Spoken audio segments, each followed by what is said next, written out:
Jersey. How did you meet the rest of the band? Met them through friends.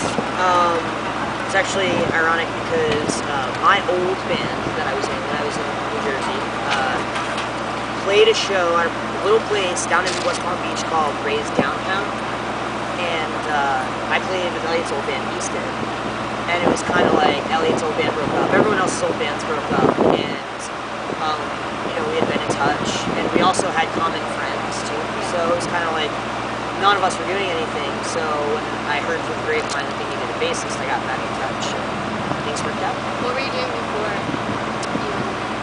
I was in a band called Someday Never for a while. That ended for me anyway. The band kept doing their thing, but I was just doing like a solo thing. You know, I was working at Apple, and you know, just, yep, making music, recording music, and, you know, having fun. What's your best childhood memory? Best childhood memory? Yeah, this is my grandparents. Neither of them are around anymore, but and they were real big on the beach. They lived at the beach, so it was like anytime I go to the beach, I feel like you know, they're still there. You know, I got these tattoos like kind of in memory of them, so it's like. So you all have Twitters in the band. Yes. Do you think it helps you stay connected with your fans, and what kind of impact do you think it has, like, on the music industry? It totally keeps us in touch. I agree. Totally. Because I mean, MySpace is tough. You know, you get a message or a comment. It's not as easy to just sit there and comment or message everyone back. You know, with Twitter, it's like even if I don't get to reply to someone's tweet or whatever, it's still so much easier to read everything someone says. You know, it's a matter of putting my passcode into my phone, hitting the Twitter app, and reading. It's all right there. You know, so it loads quick. It's great. Twitter is totally killing it in the music industry. Like, I mean, it's kind of like MySpace was. I mean, MySpace still is like that. Yeah. You know, without the internet in general, it's like I feel like the music industry is really just thriving off of these things. You know, but Twitter, like I said, is just so much easier than everything else. That it's the main thing is, you know, bands keeping in touch with fans. You know, or fans being able to see minute by minute what their favorite bands are up to. You know? Yeah, I agree. Do you guys ever get sick of each other? Windstorm out here. I wouldn't say we get sick of each other. You know, obviously it's like everyone likes their own space from time to time, but we're all generally pretty happy with all the days off. We'll all go see movies together. You know, we never get sick of each other. Yeah. If you could be any Disney Channel star, who would it be and why? Disney Channel star. Yeah. Unless you don't know, then that's okay. This is probably not the route you were going, but I would love to be Mickey Mouse. No, someone said Aladdin. So I would love to be Mickey Mouse. Why Mickey? It's classic. It's great. Yeah, he is. Throwback. My teacher is Mickey Mouse. Is there anyone you have yet to tour with that you would all the bands I ever listened to, you know, that got me into music. You know, and I've gotten to tour with a lot of them, to be honest. I mean, Fall Out Boy, you know, The Academy is Providence. You know, like these are all bands I was a fan of forever. You know, before getting to tour with them. Now I get to tour with a lot of those bands that I always listened to. But I mean, Blink-182, everyone?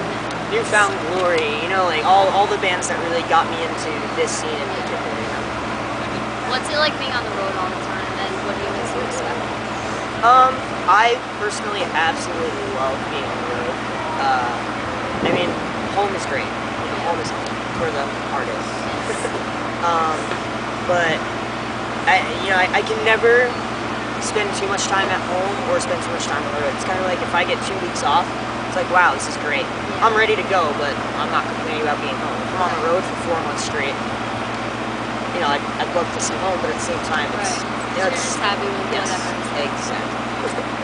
Okay, we have some band questions. Sure. And Adelaide from Sydney, Australia, wants to know if you plan on headlining in Australia anytime soon. If it were up to us, yeah, of course. You know, but that's kind of something that takes a little more planning than us just saying, hey, we want to go do this. So, I I mean, hopefully, yeah, hopefully someday. And she also wants to know if you think Cassidy has too many vests. No. No such thing as too many vests. Cam from Iowa wants to know who writes the lyrics. Cassidy writes the lyrics, for sure. They are her brainstormed thoughts and feelings and emotions and all that stuff. Shelby from Chicago wants to know what your favorite song to play live is.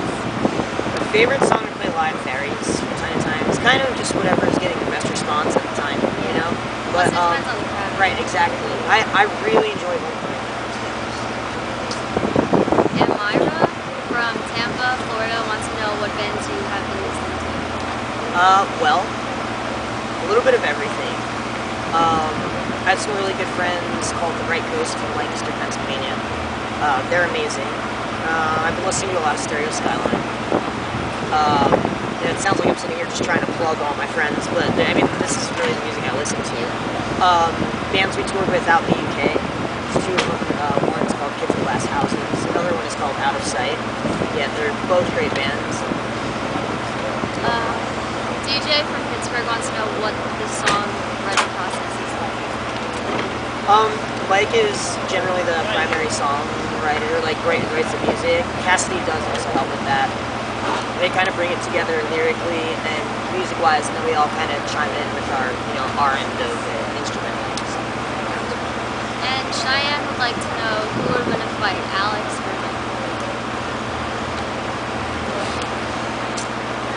Might be a tie. Tie. It might be a tie. We'll take that. So you know what? I'm gonna go with Alex, and here's the fact about Mike: is he's never been in a fight before ever in his life. This should be the fact about him. Secret. That's it. Alex would win because of Mike's inexperience. Or maybe Mike would win because he's got some pent-up frustration for never fighting. I'm coming.